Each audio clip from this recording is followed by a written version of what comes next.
Hello and welcome back to How the Race Was Won from Escape Collective. I'm Dane Cash. I'm here with bike racing analyst extraordinaire Cosmo Catalano. Cosmo, we're here to talk about the second week of the Giro. When we scheduled this, it seemed like the right day to do it. Midway through today, I texted you and I said, I don't know if we're going to have much to talk about. We've got stuff to talk about. What's the headline? What happened today? Stage 15 of the Giro d'Italia. Yeah, what are we here to talk about? This is what it takes to make UAE make the race interesting, or maybe let the race be interesting. They did have a bit of a stranglehold on the race. Like you said, it's sort of a weird day. Not obviously a GC day, but probably a GC day. And there was action from like 100K out in this race with people trying to get clear. Egan Bernal gave it a big shot. Del Toro marked him. Got in there with Taman Arnsman, like a really promising kind of mid-race move. Get the GC leader up the road. Why not? We're all still kind of thinking Ayuso is the guy to chase. And Del Toro did not work at all. Refused to take any pulls. They all get brought back on the descent. And then, basically the same thing happened 30K out, which is weird because you'd think the group would be ready for it. But if you look at this, the Red Bull magical kilometer here. Yes. And the whole kilometer is important and interesting registered trademark. It's not just a sprint. It's actually really worth your time and Red Bull's money. Yeah. And you can see that the Red Bull guy on the Red Bull team, the leader, he is sitting at the back of this still pretty big group, like nothing's going on. And he's just assuming that this will be fine. No one has been trying to get clear from the GC group all day. And to be fair, UAE really seemed like there we go. UAE seemed like they just wanted to take back over after the sprint for the Red Bull KM and KOM and just kind of Red Bull point. I don't know what you want to call it. Red Bull Golden Kilometer. Anyway, after the kerfluffle of action for that, UAE seemed content to just set a pace at the front. You can see this group still pretty big. Then you saw EF come forward. And if you look at where Del Toro is, he is right behind the two EF riders. And Roglic for Red Bull is still pretty far back. He's not totally out of the picture, but he seems to just not be taking this seriously. Not a veteran move. No. And of course, what we see is you get the Carapaz attack, you get the action, and Del Toro's right there. In fact, Del Toro's going to be there to chase Carapaz. He's going to chase Bernal. He's going to chase Carapaz again. Derek G looked like he might have been getting away, but then no, psych. Del Toro comes back, chases him down. They actually have a conversation that probably goes something along the lines of, this is a pretty small group now. Roglic just dropped. Maybe work with us and we can gain some time. Do something. And he's just like, nah, I'm going to sit here. We got a Yates attack. Del Toro chases that down. We're going to get one more Bahrain attack. Del Toro chases that. And finally, we see McNulty here. Look, the little hand flick right there. I got this. We're pulling. We're doing it. And then UAE with Ayuso in this group, which I think is very important, would pull for the rest of the stage. And Roglic would be, almost 2 minutes out on GC. It's as if they aren't fully confident. And I can understand why. We'll talk about this in a bit. But they aren't fully confident, I think, in Isaac Del Toro following everything by himself. They want to have full control. They wanted to make sure Roglic was distance, but they also wanted to make sure that they had reinforcements there. And they waited till they had the McNulty engine there. And then we can extend this gap. I mean, I still don't understand what they're worried about, right? Like they're clearly, Ayuso had a little bit of a mechanical earlier in the day, kind of right before things got active, but he didn't struggle to get back. He didn't charge back up like it was nothing. He didn't look super amazing. He wasn't chasing every attack, but at the same time, do you want your GC guy to do that? Like, I don't know why they don't want to let Del Toro gain time, because it's everyone else that's going to have to limit that gap, right? And Ayuso gets a free ride. He didn't look like he was going to get dropped at any point today. I don't get it. They have the lead, so riding conservatively maybe comes natural when you have the lead. But if you're feeling as good as Del Toro appears to be feeling now, maybe you do take advantage of it. Because what if in the third week he's not feeling great?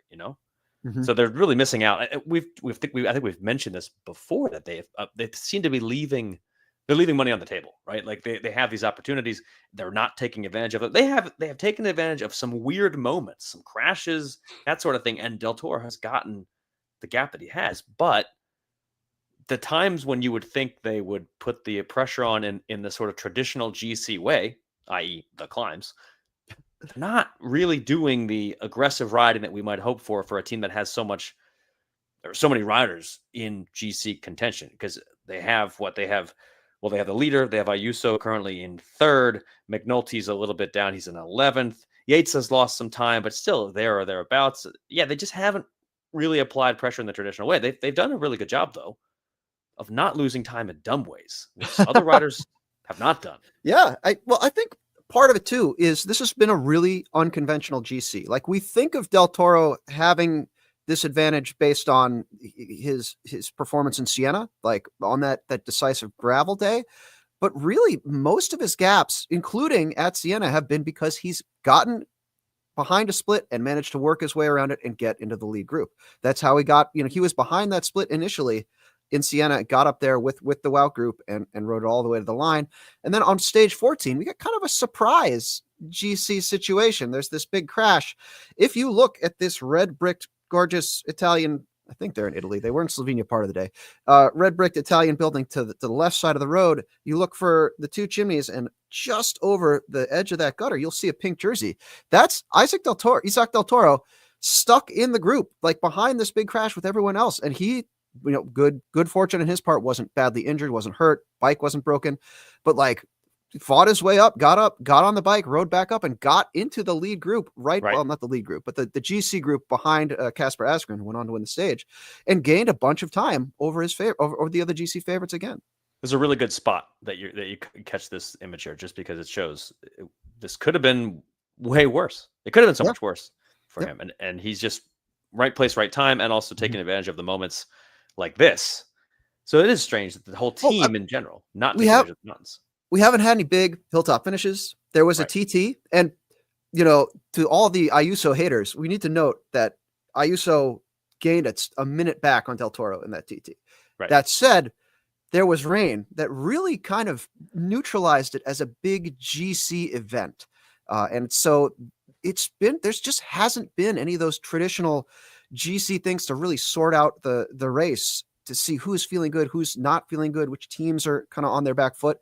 And we almost saw the expression, a riot is the language of the unheard or something like that. Like, we almost saw that today with all the GC riders and teams who are feeling strong, who haven't had a chance to do anything, just being like, F it, we're going for it. We're doing something today. We're going to make an attack and see what happens. And that caught Roglic out, and that's really been the big GC action of the Giro so far. Yeah, and UAE has benefited, absolutely. Isaac Del Toro and Ayuso looking great, but mostly due to the aggression of Egan Bernal, Richard Carapaz, these other riders who are taking it to them, Simon Yates. And so where we are after 2 weeks, Del Toro leads. He's got a minute 20 gap to Simon Yates, which isn't that much, I think. And we're going to talk about this in a bit. Where are we and where are we going?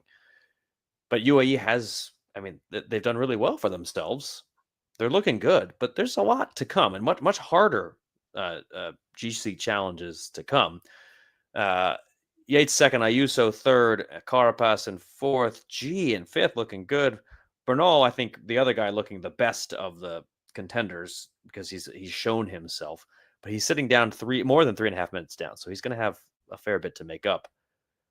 The rider who lost today, obviously the rider who lost the most, and I think before today, I'm thinking, oh, he's still in it to win it. Still, I'm not going to bet against him.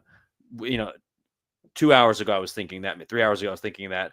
Now I'm like, I don't think Roglic is winning this Giro anymore.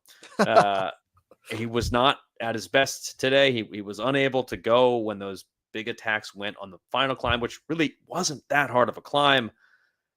Yeah, everything kind of fell apart there. He didn't even really, it wasn't even that climby where he got dropped. Right. And it's just so much of it. And he wasn't totally out of position, but if you go back, like the whole team has just seemed discombobulated. Like, look at let me pull it back up one more time. Not what Red Bull was hoping for when they sponsored the Red Bull. Not what Red Bull was hoping for. Here we are. And Like, team. you'll see the two Red Bull riders are not in front of him, like ready to close gaps, ready to move him up. They're sitting behind him. Like, it's just there. It is I don't know if he's just feeling that bad or he just assumed that nothing would happen, but this is not this is not the position and posture of a team that looks like it's on its toes, ready to maximize results at a Grand Tour. This fan on the right is showing us he's a visual representation of Roglic's GC aspirations today. They really it's rest in peace for Roglic's GC because he's gone now down. What did he drop from 5th to 10th? He's almost 4 minutes down. I mean, yeah, he's not entirely out of it. I guess you could make that up in the high mountains if you were looking good, but he wasn't.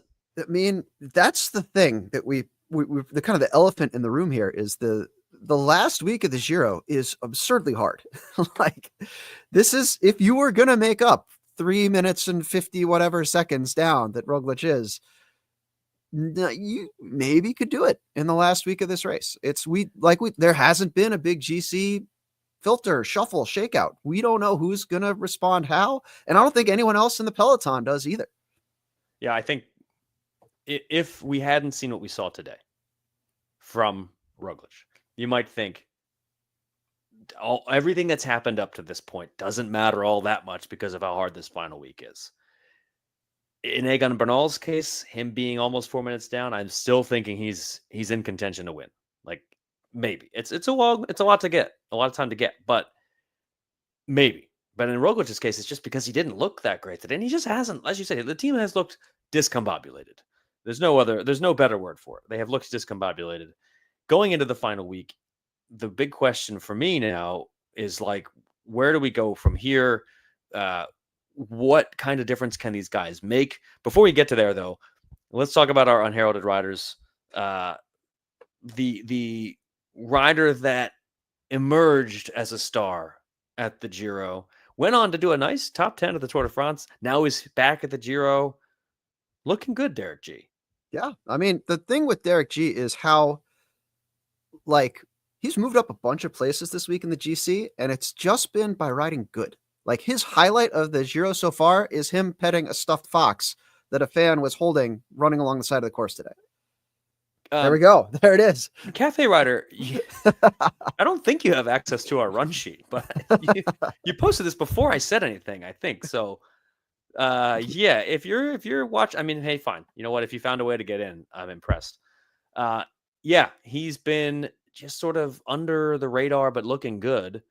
And he's sitting 254 down. Yeah, we'll talk about it in a bit, but that's close enough, I think. Overheralded, I mean, the other rider that lost a bunch of time today, maybe less of a news story because we didn't think of him as much as a GC contender, but Tom Pidcock.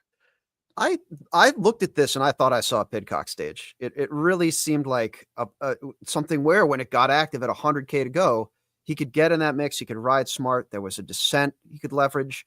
You know, there were all sorts of things that seemed like, while everybody cowered behind UAE, that this was a not quite tailor-made, but a good opportunity for him to slip away, regain some time, maybe get a stage win. And he was as parked as Roglic. And he's behind Roglic in both of those pictures. So I'm not feeling good. I don't know. Yeah, we haven't really seen him be contending for a GC overall at a Grand Tour much in his young career. Not the sort of thing you want to do if you're trying to be a Grand Tour winner. Being in the position that he was in today. All right, let's talk about what's coming up, because the final week is just, I mean, it always is. The final week is really hard at the Giro, but I think this year you really get a strong sense of, like, not that hard, really, really hard. When other times it's sometimes hard, really hard. It's just a really sharp escalation here in the final week. Even just like the stage after the rest day, super hard. Constant climbs on stage 16. Going to be a rude awakening coming out of the rest day. Stage 17, they go over the Mortarolo. Stage 18, they'll have a little bit of a break before just a double whammy of really, really hard. I think stage 19 is probably the hardest stage in the race. And then stage 20, they go up the Col de Finestra, which is a brute.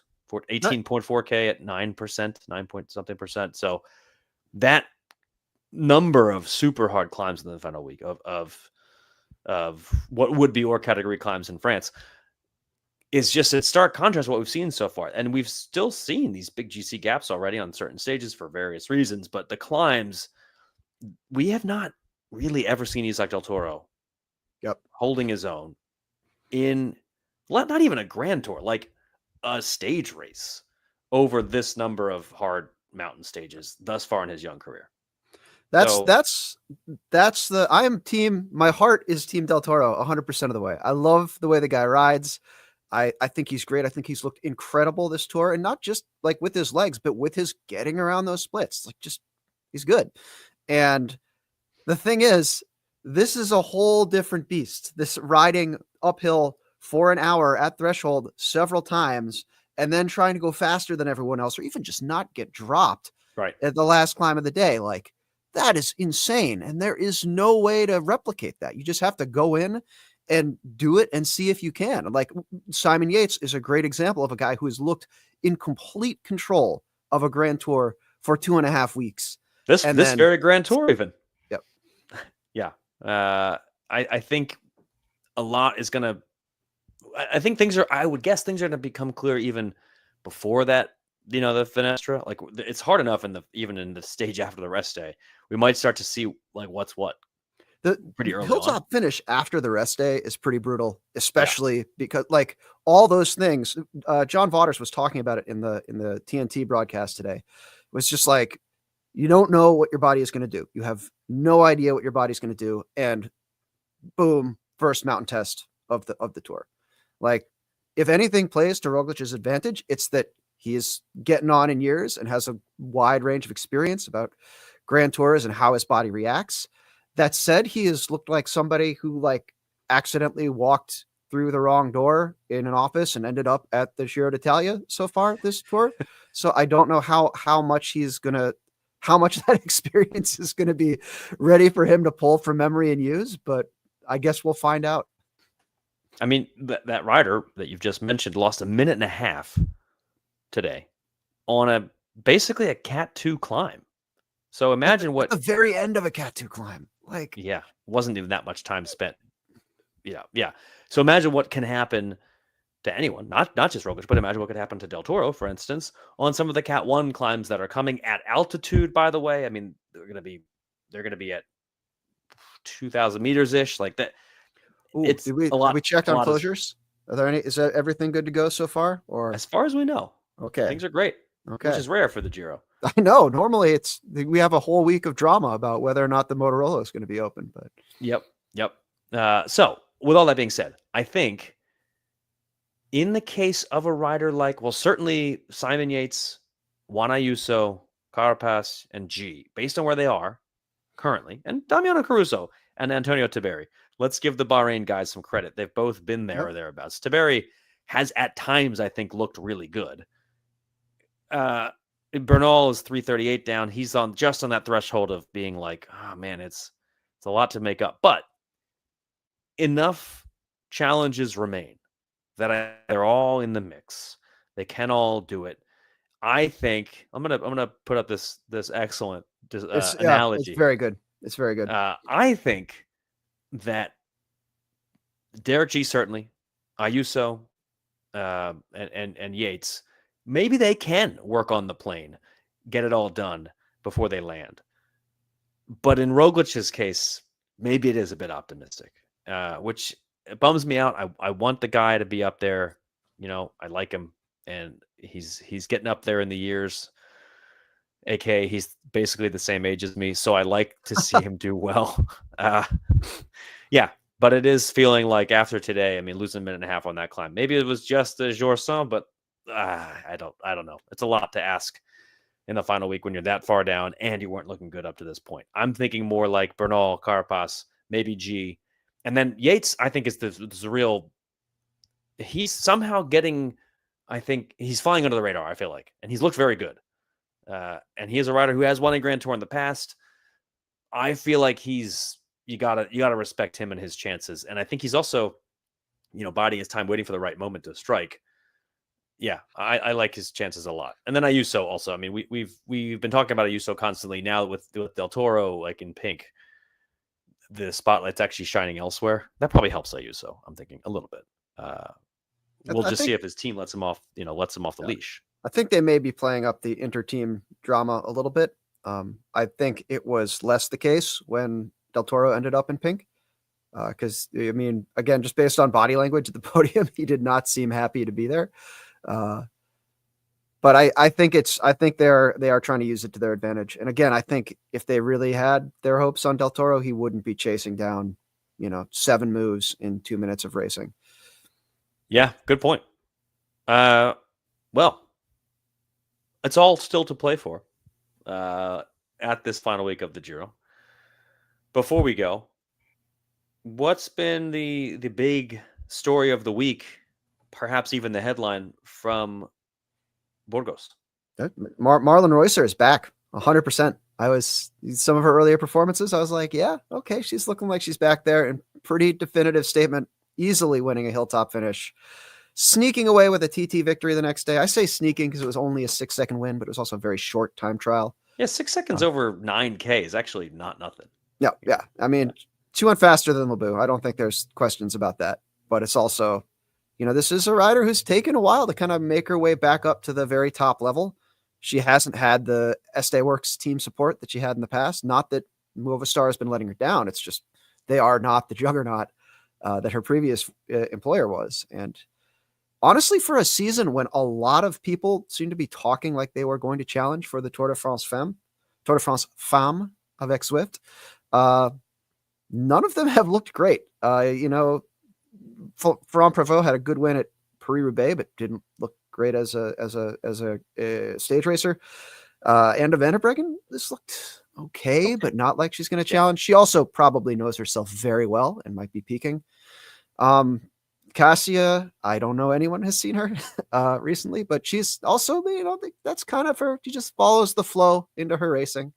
So maybe, but yeah, Vollering's looked great. People, the one who has looked good. Yeah. People expect Demi Vollering to win every single race. And when she doesn't, they're like, I don't know, but it's like, she has easily won every single stage race she's tried. And this is really yet she skipped this instance. Yeah. She skipped this one, which is weird because she raced them all last year, which is sort of like a Grand Tour, if you think about it. Yeah. Women's Vuelta, Juliet and Burgos, but yeah. Yeah. Reusser looking great, and I think it's really cool actually that both Vollering and Reusser have managed to look as good as they've looked after leaving SD Works, because I feel like you quite frequently in this sport, and probably most sports actually, when you're a free agent and you move on to another team as a high profile free agent, you don't always have the same level of results. But Vollering looks great, and Reusser looks like she's back. I don't know what you got. Chris Froome is as strong as ever, Dane. Still a Tour contender. Yeah. And on that note, well, we'll be back in just under a week. I think we're gonna come back in the penultimate stage, and then hopefully the GC will be settled. Because if we do a show where we talk about this settled Giro GC, and then somebody does something on the final stage, it's going to be a real bummer. But we'll be back. In the meantime, head on over to Wheel Talk for all of the women's coverage. They're going to go way deeper, obviously, on Burgos.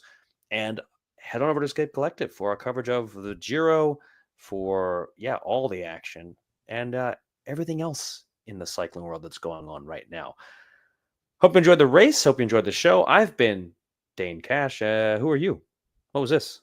I'm Cosmo Catalano, and that was the How the Race Was Won podcast.